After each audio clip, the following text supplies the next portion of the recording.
কুষ্টিয়ার দৌলতপুরে ধর্ম অবমাননার অভিযোগে হামলা চালিয়ে এক পীরকে পিটিয়ে ও কুপিয়ে হত্যা করা হয়েছে।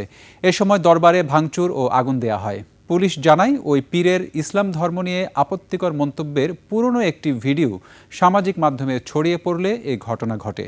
কুষ্টিয়া প্রতিনিধি মাহমুদ হাসানের তথ্য ভিডিওতে আরও জানাচ্ছেন সমর ইসলাম। এভাবেই পীর শামীম রেজার দরবারে হামলা চালায় বিক্ষুব্ধ কিছু মানুষ।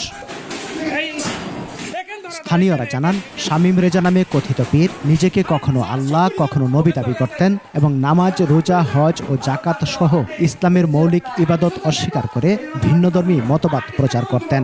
সম্প্রতি তার একটি পুরনো ভিডিও সামাজিক যোগাযোগ মাধ্যমে ছড়িয়ে পড়লে এলাকায় উত্তেজনা ছড়িয়ে পড়ে। শনিবার বেলা ৩টার দিকে দৌলতপুর উপজেলার ফিলিপনগর গ্রামে তার দরবারে হামলা চালায় বিক্ষুব্ধ জনতা। সে সময় তাকে পিটিয়ে এবং কুপিয়ে হত্যা করা হয়। পুলিশ জানায়, ঘটনার পর এলাকায় বিপুল সংখ্যক আইনশৃঙ্খলা বাহিনীর সদস্য মোতায়েন করা হয়েছে। পরিস্থিতি এখন শান্ত আছে। কারা কিভাবে ভিডিওটি নতুন করে সামনে নিয়ে এসেছে তা খতিয়ে দেখা হচ্ছে বলেও জানায় পুলিশ।